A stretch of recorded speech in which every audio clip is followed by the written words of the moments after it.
Okay, well, hello everyone. Welcome back. Welcome to our channel, Learners Pro by Reshma.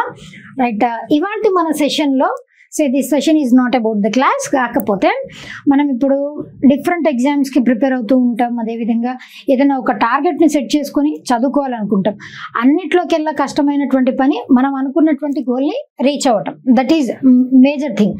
ఆ task ఏదైనప్పటికీ కూడా ఇప్పుడు house hold activities అవ్వచ్చు, లేదు అని అంటే మనం గ్రాడ్యుయేషన్ కంప్లీట్ చేయటము, లేదంటే బీటెక్లో మెడల్ తెచ్చుకోవటం, లేదు అనంటే పిహెచ్డి పట్టా పొందటం, లేదు మనం అనుకున్నటువంటి గవర్నమెంట్ జాబ్ తెచ్చుకోవటం, లేదు అనంటే ఏదైనా సైంటిఫిక్ రీసెర్చ్ని కండక్ట్ చేసి దాంట్లో ఎక్సెల్ అవ్వటం, ఇలాంటివన్నీ కూడా అన్ని టార్గెట్స్ కిందకే వస్తాయి కదా, అచీవ్ చేసుకోవటం. అయితే ఈ అచీవ్ చేసేటువంటి ప్రాసెస్, మనం ఫైనల్ డెస్టినేషన్ని అచీవ్ అయ్యే ప్రాసెస్ ఏదైతే ఉందో మనం స్టార్ట్ చేసినప్పుడు we stay so much active. మనం చెయ్యాలి అన్న తపనతో మనం స్టార్ట్ చేస్తాం. కాబట్టి ఫస్ట్ డే బాగా ఇంకా బీభత్సం 100% కంటే మించి ఒక 150% యాక్టివ్గా ఉంటాం. దాని తర్వాత సెకండ్ డే కొంచెం డైల్యూట్ అవుతుంది, థర్డ్ డే ఇంకొంచెం డైల్యూట్ అవుతుంది. అట్లా మెల్లమెల్లగా మనము స్టార్ట్ చేసే మన జర్నీలో డైల్యూట్ అవుతూ ఒక పాయింట్కి మనకి ఏమనిపిస్తుంది అని అంటే, ఇప్పుడు ఇదంతా ఈ స్ట్రెస్ అంతా మనం తీసుకోవాలి, స్ట్రెస్ఫుల్ అయిపోతుంది. మనం ఎంజాయ్ చేస్తూ ఎట్లా అయినా సరే ఆ గోల్ని రీచ్ అవ్వాలి అన్నటువంటి ప్రాసెస్ ఏదైతే ఉందో ఆ ప్రాసెస్లో మనం మధ్యలోకి వచ్చేసరికి, మధ్యలో లేదంటే బియాండ్ ఒక 50-60% దాటేసిన తర్వాత మనకి ఒక సాచ్యురేషన్ పాయింట్ వచ్చేస్తుంది. ఆ సాచ్యురేషన్ పాయింట్ వచ్చేసిన తర్వాత మెల్లమెల్లగా దాని మీద ఇంట్రెస్ట్ తగ్గిపోవడం, ఆ ఇంట్రెస్ట్ తగ్గిపోవడం అనేది గ్రాడ్యువల్గా పెరిగిపోయింది అనుకోండి. ఇట్ లీడ్స్ టు వాట్, అబ్బా ఇప్పుడు చెయ్యాలా, ఇంకా దాని గురించి చేయాలన్నా కూడా స్ట్రెస్ అనిపిస్తుంటుంది. ఆ పని మనం సరిగ్గా చెయ్యలేకపోతే ఇనీషియల్ స్టేజెస్లో మనము డిసప్పాయింట్ అవుతాం. దాని తర్వాత డిప్రెషన్కి లోన్ అవుతాం. ఇవన్నీ కూడా ఇట్ లీడ్స్ టు ఆగిపోతుంది ఒక పాయింట్కి. ఇవన్నీ కూడా జరుగుతాయి. సరే, ఇలాంటి కండిషన్స్ ఎదురైనప్పుడు మనం దానిని ఓవర్కమ్ చేయటం ఎట్లా, మనం ఎప్పటికప్పుడు మనల్ని మనం మోటివేట్ చేసుకుంటూ మనం ముందుకు వెళ్ళడం ఎలా, లేదు అని అంటే మనం అనుకున్నటువంటి గోల్ని ఎలా అచీవ్ చేయడం ఎట్లా, దాని గురించి ఇవాల్టి session. How to stay motivated. Generally నాకు ఒక బంచ్ ఆఫ్ పీపుల్ని మోటివేట్ చేయటం అని అంటే ఇట్ టేక్స్, నేను అంత బాగా మోటివేట్ చేయలేను. బికాజ్ ఎందుకనంటే నేను పర్సనల్గా నా పర్సనల్ ఎక్స్పీరియన్స్ ఏదైతే ఉందో అది మీతో షేర్ చేసుకుంటాను. జస్ట్ మోటివేటింగ్గా అనిపిస్తే తీసుకోండి, లేదు అక్కర్లేదండి మేము చాలా మోటివేషనల్ స్పీకర్స్ని ఫాలో అవుతామని అంటే no problem, not at all a problem. వాళ్ళని ఫాలో అవ్వచ్చు, అది తప్పేమీ కాదు. ఇది అవుట్ ఆఫ్ మై ఎక్స్పీరియన్స్, నాకున్నటువంటి నాలెడ్జ్, నాకున్నటువంటి ఎక్స్పీరియన్స్ని బేస్ చేసుకొని మీతో షేర్ చేసుకుందాం అని అనిపించింది. చాలామంది అంటే ఈ ప్రాసెస్లో నేను ఎప్పుడైతే నా ప్రిపరేషన్ డేస్ అప్పుడు నేను ఎదుర్కొన్నటువంటి ఆ సిచ్యువేషన్స్ అన్ని నేను చెప్పనులేండి. దాని నుంచి నేను నేర్చుకున్నా, ఆ ఎక్స్పీరియన్సెస్లో కొన్నిటిని మీతో షేర్ చేసుకోవాలనిపించింది. సో దట్ ఇప్పుడు ఎస్ఎస్సి, ఆర్ఆర్బీసీ ఎగ్జామ్స్, ఇంకా బ్యాంక్ ఎగ్జామ్స్కి ప్రిపేర్ అయ్యేటువంటి వాళ్ళు, అట్లా రకరకాల ఎగ్జామ్స్కి చదువుకున్నటువంటి పిల్లలు ఉన్నారు కదా, ఆ స్టూడెంట్స్ అందరికీ కూడా అట్ అ గ్లాన్స్ యూస్ఫుల్గా ఉంటుందేమో అని చెప్పేసి మాత్రమే నేను చెప్తున్నాను. ఇవన్నీ నా experiences, own experiences. And I do not follow any motivational speaker, motivational channels కానీ మోటివేషనల్ స్పీకర్స్ వాళ్ళని ఫాలో అవ్వను. అవుట్ రైట్గా నేను max to max I watch పాడ్కాస్ట్లు విపరీతంగా పాడ్కాస్ట్లను చూస్తాను. అదేవిధంగా ఇంటర్వ్యూస్, పర్సనల్ ఎక్స్పీరియన్సెస్, ప్రజల యొక్క, లేదు సెలబ్స్ కానీ, లేదు అనంటే ఎవరైనా ఒక ప్రాసెస్ని స్టార్ట్ చేసి ఆగిపోయినటువంటి వాళ్ళు ఉంటారు కదా, చాలా సంవత్సరాల తరబడి ఒక దాని గురించే ఫైట్ చేసి ఆగిపోయినటువంటి పర్సన్స్, వాళ్ళ స్ట్రగుల్స్, అట్లాంటి వాళ్ళ జీవిత చరిత్రలు చదవటం, వినటం, లేదు అనంటే ఎవరైనా చెప్తే నేర్చుకోవటం పాడ్కాస్ట్ల ద్వారా, ఇలాంటివి నాకు చాలా ఇంట్రెస్ట్. అవుట్ ఆఫ్ ఇంట్రెస్టే నేను నాకున్నటువంటి ఎక్స్పీరియన్సెస్ మీతో షేర్ చేసుకుంటాను. ఇప్పుడు ఏదైనా ఒక పని స్టార్ట్ చేసాం, ఇనీషియల్ డేస్లో చాలా బాగానే ఉంటుంది, మధ్యలోకి వచ్చేసరికి మనం చాలా డిప్రెస్ అయిపోతాం. ఆ డిప్రెషన్ అనేది దేని వల్ల వస్తుంది అని అంటే, ఆ పని స్టార్ట్ చేసినప్పుడు ఉన్నటువంటి ఇంట్రెస్ట్ ఏదైతే ఉందో అదే మధ్యలోకి వచ్చేసరికి ఆ ఇంట్రెస్ట్ రెడ్యూస్ అయిపోవటం. అలా రెడ్యూస్ అయిపోయినప్పుడు మనల్ని మనం ఎనర్జైజ్ చేసుకోవడానికి, ఇప్పుడు మనం డైలీ ఫుడ్ తింటూ ఉంటాం కదా, మార్నింగ్ తింటాం, ఆఫ్టర్నూన్, నైట్, ఇట్లా థ్రైస్ అ డే మనం తీసుకుంటాం. కొంతమంది 4-5 times అట్లా తీసుకుంటారు, కొంతమంది ట్వైస్ డే థ్రైస్ డే. అట్లా మనం ఎనర్జీ లెవెల్స్ తగ్గిపోయిన వెంటనే ఆ ఎనర్జీ లెవెల్స్ని రైజ్ చేసుకోవడానికి మళ్ళీ ఫుడ్ని లోపల వేస్తూ ఉంటాం. ఇన్ ద సేమ్ మేనర్ ఇక్కడ కూడా సేమ్ ఎనర్జీ లాగే అని అనుకుంటే మనం ఎప్పుడైతే ఎమోషనల్గా లేదా మెంటల్గా మనం డౌన్ అయిపోయినప్పుడు మన ఒక్కొక్కడికి ఒక్కొక్క టెక్నిక్ ఉంటుంది దాని నుంచి బయటికి రావడానికి, ఆ డిప్రెషన్ నుంచో లేదంటే ఆ స్ట్రెస్ నుంచి బయటికి రావడానికి. నాకు పర్సనల్గా చాలా హెల్ప్ అయినటువంటి టెక్నిక్ ఏంటి అని అంటే music plays a major role in my entire ఇప్పటి వరకు నా కెరీర్లో. ఇప్పటికీ కూడా నేను బాగా స్ట్రెస్ అయినా, ఏదైనా క్లాస్ చెప్పాలి, ఒక డేలో 3 to 4 సెషన్స్ ఉన్నాయనుకోండి, అప్పుడు నాకు కొంచెం స్ట్రెస్ఫుల్ అనిపిస్తుంది. అట్లా అట్ ఏ స్ట్రెచ్ ఒక 1 week 10 days అట్లానే క్లాసెస్ కంటిన్యూ అయినప్పుడు ఆ క్లాసెస్ అన్ని నేను కంప్లీట్ చేసిన తర్వాత దాన్ని డీస్ట్రెస్ చేసుకోవడానికి, స్ట్రెస్ అవుట్ అవ్వటానికి ఆ ప్రాసెస్లో నేను మ్యూజిక్ వింటాను. దాని తర్వాత ఆ ప్రాసెస్ అంతా కంప్లీట్ అయిపోయిన తర్వాత నన్ను నేను డీస్ట్రెస్ చేసుకోవడం కోసం అని చెప్పేసి నేను పర్సనల్గా ఒక మూవీకి వెళ్ళిపోతాను. అంటే ఆల్ అలోన్. నాకు మూవీకి వెళ్ళాలంటే ఖచ్చితంగా ఇద్దరు కావాలి, ముగ్గురు కావాలి, బ్యాచ్తోనే వెళ్ళాలి అలా ఏం లేదండి. పర్సనల్గా ఐ కెన్ గో అలోన్. అట్లా నేను ఇన్యూమరబుల్ మూవీస్ చూశాను. సో దట్ మనకి మనం అబద్ధం చెప్పుకోకుండా ఉంటాము, చాలా బాగుంటుంది. నా పర్సనల్ ఎక్స్పీరియన్స్ నుంచి చెప్తున్నాను, చాలా బాగుంటుంది. అదేంటి మేడం ఒక్కళ్ళే వెళ్తే పిచ్చోళ్ళు అనుకుంటారు కదా, థియేటర్లో మనల్ని వింతగా చూస్తారంటే డూ రిమెంబర్ వన్ థింగ్, ఎప్పుడైనా మనల్ని ఎవరైనా వింతగా చూస్తున్నారంటే దానికి ఇమీడియట్ రియాక్షన్ ఏంటి, మనం కూడా వాళ్ళని వింతగా చూడాలి అంతే. మనం చూసి నవ్వారు అనుకోండి, మనం కూడా వాళ్ళని చూసి నవ్వడం అంతే. అంతేగాని ఇంకా రివర్స్లో వాళ్ళని ఏదో అనడం, వాళ్ళని ఏదో చేయటం అలా లోపల పెట్టుకోవాల్సిన అవసరం ఏం లేదు. ఇమీడియట్ రియాక్షన్స్ అంతే. వాళ్ళు మనల్ని చూసారు, మనం వాళ్ళని చూసాం అంతే, కథం అంతటితో అయిపోతుంది. అంతేగాని వాళ్ళు ఏదో అనుకుంటారు, మనం ఏదో వాళ్ళకి తగ్గట్టు చేయాలి అని అంటే ఇట్ డజంట్ హ్యాపెన్. అలా జరగదు. మన కోసం మనం అది if it is giving happiness to us it will be helpful to us. నాకు బేసిక్గా పర్సనల్గా నాకు బాగా హెల్ప్ అయ్యింది ఏంటి అని అంటే it is music plays a major role. రీసెంట్గా నేను ఒక మూవీ చూసానండి, కుబేరా మూవీ చూసాను. ఆ కుబేరా మూవీలో ఒక సాంగ్, అంటే ఆ మూవీ చూస్తున్నంతసేపు I didn't carry that emotion. Basically I'm emotionless, నాకు కొంచెం ఎమోషన్స్ తక్కువగా ఉంటాయి.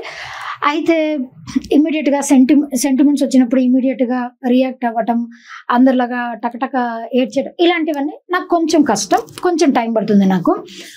అయితే ఆ మూవీలో ఒక సాంగ్ ఉంది, కుబేరా మూవీలో నా కొడుక అన్నటువంటి సాంగ్. మీకు టైం ఉంటే, టైం లేకపోయినా సరే ఆ సాంగ్ వరకు మాత్రం వినండి. ఆ సాంగ్లో లిరిక్స్ ఎంత బ్యూటిఫుల్గా ఉన్నాయనంటే ఆ ఒక్క పాట చాలండి. నేను ఇప్పటికీ కూడా లూప్లో వింటున్నటువంటి సాంగ్ ఆ సాంగే.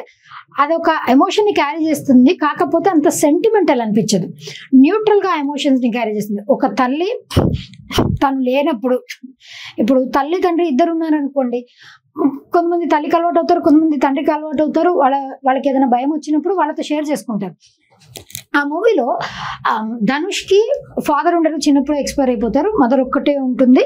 అయితే మదర్ కూడా ఒక పాయింట్లో ఎక్స్పైర్ అయిపోతుంది. ఎక్స్పైర్ అయిపోక ముందు ఆవిడ యాజ్ అ సింగిల్ మదర్ ఆయనకి చెప్తా ఉంటుంది ఆ ఎక్స్పీరియన్సెస్. తర్వాత తను మెమరైజ్ చేసుకుంటూ ఉంటాడు. ఆ పాటలో ఉన్నటువంటి లిరిక్స్, ముళ్ళ కంపలో గూడు కట్టేటి నేర్పుతో ఎదగర నా కొడుక, అసలు ఆ లైన్ ఎంత బ్యూటిఫుల్గా ఉందంటే, ఇప్పుడు మన లైఫ్ని కూడా దానికి అన్వయించుకొని మనం చెప్పుకోవచ్చు.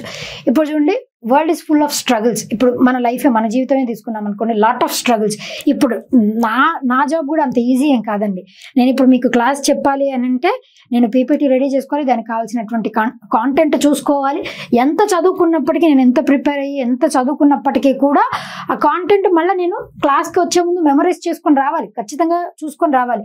మీకు డెలివర్ చేసేటప్పుడు కూడా ఎక్కడైనా నేను ఏదైనా మిస్టేక్ చెప్తానేమో అని చెప్పేసి ఆ చెప్పేంతసేపు కూడా నాకు వెనకాల అది రన్ అవుతూనే ఉంటుంది. నేను చెప్పే ఒక మిస్టేక్ వల్ల మీకు ఒక పాయింట్, ఒక మార్క్ పోతుందేమో, అదే మీ డిసైడింగ్ ఫ్యాక్టర్ అవుతుందేమో అని చెప్పేసి ఆ స్ట్రెస్ నాకు చాలా ఉంటుంది. నా జాబ్ కూడా అంత ఈజీ ఏం కాదు. అలా నా జాబ్ అనే కాదు, ఇప్పుడు డాక్టర్ తీసుకున్న, పోలీస్ తీసుకున్న, లాయర్ తీసుకున్న, చిన్న చిన్న హౌస్ హోల్డ్ యాక్టివిటీస్, ఇళ్లలో పనిచేసే వాళ్ళైనా, ఇట్లా ప్రతి జాబ్లో కూడా స్ట్రెస్ అనేది క్వైట్ కామన్. అట్లా వరల్డ్లో ఉన్నటువంటి, ఇప్పుడు మన జీవితంలో జరిగేటువంటి అన్ని స్ట్రగుల్స్లో కూడా ఆ ముళ్ళ కంపతో కూడా మనం గూడు కట్టుకోవాలి. పక్షి అంతా చేస్తుంది కదండి, ఆ ముళ్ళ కంపని తెచ్చుకొని ఒక బ్యూటిఫుల్ హౌస్ని తయారు చేసుకుంటుంది. ఫస్ట్ బేస్ కంప ఉంటుంది, దాని మీద మెత్తగా ఉండడానికి కోసం అని చెప్పేసి గడ్డిని పేర్చుకుంటుంది. అది ఆ లైన్ ఎంత బ్యూటిఫుల్గా ఉంది చూడండి. ఇంకా చాలా నెంబర్ ఆఫ్ లైన్స్ ఉన్నాయి దాంట్లో. ఇప్పుడు ఆవిడ లేదని చెప్పేసి చెట్టుకి చెప్తుందంట నీకు గాలిని ప్రొవైడ్ చేయమని, అదేవిధంగా జాబిలికి చెప్తుందంట జోలపాడమని చెప్పేసి. అట్లా ఆ లైన్స్ చాలా చాలా చాలా బ్యూటిఫుల్గా ఉన్నాయి. లాస్ట్ లైన్ కూడా చాలా బ్యూటిఫుల్గా ఉంటుంది. పిడుగుల చప్పుడు ఎదురైన బూచొడికి నువ్వు భయపడిన, అట్లా నువ్వు ఒక్కడి ఉన్నావు అని చెప్పేసి దిగులైపోవద్దు, నీతో నేను ఉంటాను అని చెప్పి ఒక తల్లి ఒక బిడ్డ కోసం ఎమోషనల్గా అంటే ధైర్యం చెప్తూ పాడేటువంటి పాట. వీలు అయినా అవ్వకపోయినా ఈ పాటను మాత్రం వినండి, చాలా చాలా మోటివేటింగ్గా ఉంటుంది. నాకైతే అంటే సెంటిమెంట్స్ ఉన్నటువంటి వాళ్ళకైతే చాలా బాగా అనిపిస్తుంది. అలా కాకుండా న్యూట్రల్గా ఉన్నటువంటి వాళ్ళకి చాలా మోటివేటింగ్గా చాలా ఇన్స్పైరింగ్గా ఉంటుంది. అంటే ధైర్యం, ఒక రకమైనటువంటి ధైర్యం వస్తుంది. చిన్నప్పటి నుంచి basically I haven't seen my father. నాకు ఆ ఎమోషన్ కూడా తెలియదు. ఫాదర్ అన్నటువంటి ఎమోషన్ అసలు ఎలా ఉంటుంది అదేది ఏమీ తెలియదు. అయినప్పటికీ కూడా మా mother, my mother being a single mother, ఆవిడ చాలా స్ట్రాంగ్ లేడీ. మమ్మల్ని చాలా చాలా చాలా చాలా స్ట్రాంగ్గా పెంచారు. ఎప్పుడు కూడా ఫాదర్ లేరు అన్న ఫీలింగ్ మాకు వచ్చేలాగా ఆవిడ చేయలేదు. నేనైతే మా మదర్ని ఊహించుకొని మా మదర్ నన్ను ఇన్స్పైర్ చేస్తుంది, నన్ను మోటివేట్ చేస్తుంది అన్నట్టే నేను ఆ పాటను విన్నాను. నాకైతే చాలా కాన్ఫిడెన్స్ వచ్చింది. మీరు కూడా మీ ప్రిపరేషన్లో ఎప్పుడైనా మీరు డల్ అయిపోయారు, వీక్ అయిపోయారు అని అనిపిస్తే ఖచ్చితంగా ఆ పాట వినండి. ఆ బిట్వీన్ ద లైన్స్ ఏదైతే ఉందో ఆ సాహిత్యాన్ని మనం ఇంబైబ్ చేసుకోగలిగితే చాలా చాలా మ్యాజికల్ ఉంటుంది. ఆ పాటని మాత్రమే కాదు, ఈవెన్ మీరు కబీర్ సింగ్ సినిమాలో కూడా పాటలు తీసుకోండి. దాంట్లో ఒక పాట తు ఇతనా జరూరీ కేసే హువా తు ఇతనా జరూరీ కేసే హువా, అక్కడ మనిషిని తీసుకోవాల్సిన అవసరం లేదు. మనిషి ప్లేస్లో మనం ఇప్పుడు మన అంబిషన్ పెట్టి చూసుకోండి.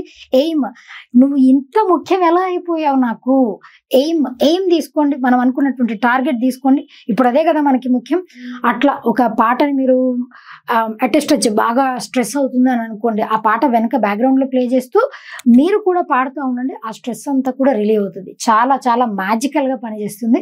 ఇది నాకు బాగా వర్కౌట్ అయ్యింది. మ్యాక్సిమం దీనికోసం మనం ఎఫర్ట్స్ పెట్టాల్సిన పని లేదు, మనం కష్టపడాల్సిన పని లేదు, డిస్ట్రెస్ అవుతూ ఉంటాం.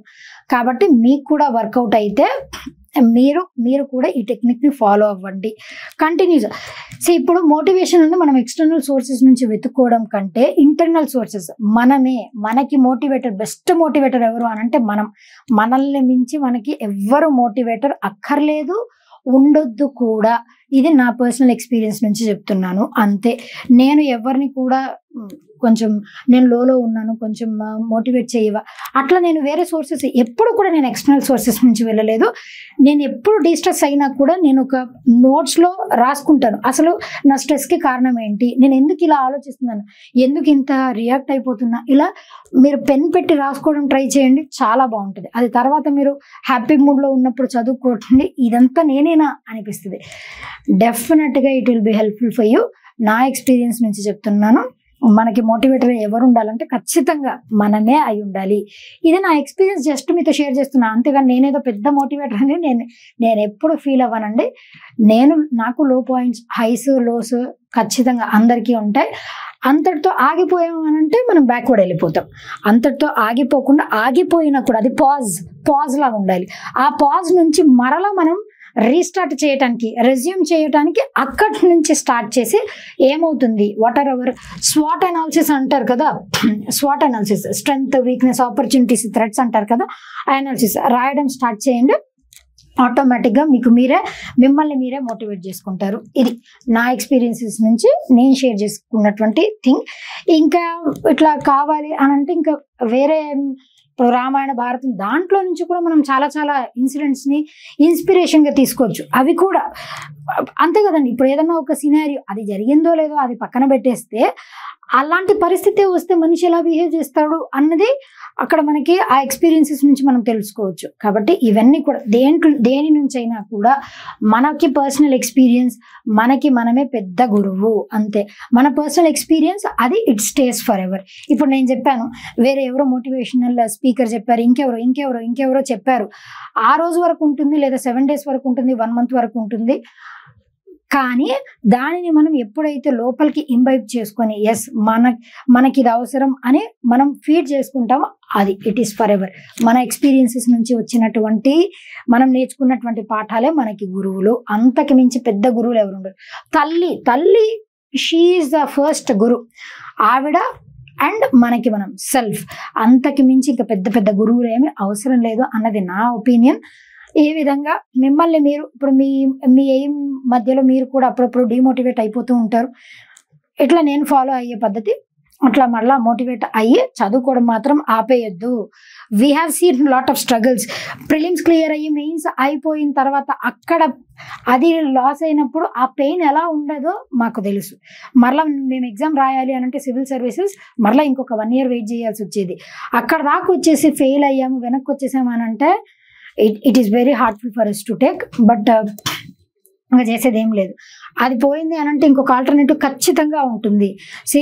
నేను ఇదివరకు పాత ఇన్స్టిట్యూట్ శ్రీధర్ సిసిలో నేను పనిచేశాను. It is a beautiful experience, wonderful experiences I have.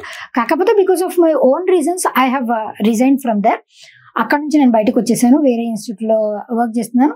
కాకపోతే ఆ ఎక్స్పీరియన్స్ అన్ని కూడా నెక్స్ట్ నేను ఫర్దర్ చేసేదానికి పనికి వస్తాయి అంతే. అంతటితో నేను ఆగిపోయాను అనుకోండి, నాకు అసలు టీచింగే వద్దు, నాకు అసలు this is not my cup of tea అని అనుకుని ఉంటే నేను అంతటితోనే ఆగిపోయేదాన్ని. No, it is my passion. అది నా ప్యాషన్ కాబట్టి I have followed it. This is my cup of tea. Yes, institution మారొచ్చు, కాకపోతే నా టీచింగ్ ఎక్కడికి పోదు కదా. అందుకే I have started my own channel, that is learners pro by Reshma. ఇట్లా మనకి ఒక మెయిన్ డోర్ క్లోజ్ అయింది అని అంటే అట్లీస్ట్ విండో అయినా ఓపెన్ ఉంటుంది ఖచ్చితంగా. ఇది నమ్మొచ్చు. నా విషయంలో జరిగింది, మీ విషయంలో కూడా ఏదో ఒక రే ఆఫ్ హోప్ ఉంటుంది. జస్ట్ మనం ఎక్కడ మిస్ చేస్తామనంటే ఆ రే ఆఫ్ హోప్ని మనం చూడటం మిస్ అయిపోతూ ఉంటుంది అంతే. అది ఎక్కడికి పోదు. ప్రతి ఒక్కళ్ళ విషయంలో రే ఆఫ్ హోప్ ఖచ్చితంగా ఉంటుంది. ప్రకృతి మనకి రే ఆఫ్ హోప్ ఇవ్వకుండా అయితే ఉంటుంది ఎవ్రీ వన్స్ లైఫ్. కాకపోతే మనం చూడలేకపోతాం అంతే. అదే తేడా అండి, ఇంకేమీ లేదు. కాబట్టి keep your self motivated by motivating your self. మిమ్మల్ని మీరు మోటివేట్ చేసుకోండి. ఇట్లా డిఫరెంట్ టెక్నిక్స్ ఉంటాయి. వేరే వాళ్ళని హార్మ్ చేయకుండా, మిమ్మల్ని మీరు హార్మ్ చేసుకోకుండా, ఎఫెక్ట్ చేసుకోకుండా మిమ్మల్ని మీరు మోటివేట్ చేసుకోండి. రకరకాల పద్ధతులు ఉంటాయి, మీకు నచ్చిన పద్ధతిలో మీరు ఫాలో అవ్వచ్చు. All these are my experiences. మీకు ఏదన్నా చిన్న హెల్ప్ అయినా కూడా I will be very very happy. ఇలాగే కావాలి అంటే అప్పుడప్పుడు 1 or 2 sessions ఇట్లా తీసుకుందాం. I'm a bad motivator, I know. Just నా ఎక్స్పీరియన్సెస్ షేర్ చేసుకున్నాను అంతే. మోటివేషనల్ క్లాస్ ఏం కాదండి. I'm just sharing my experiences with you as I felt like sharing with you.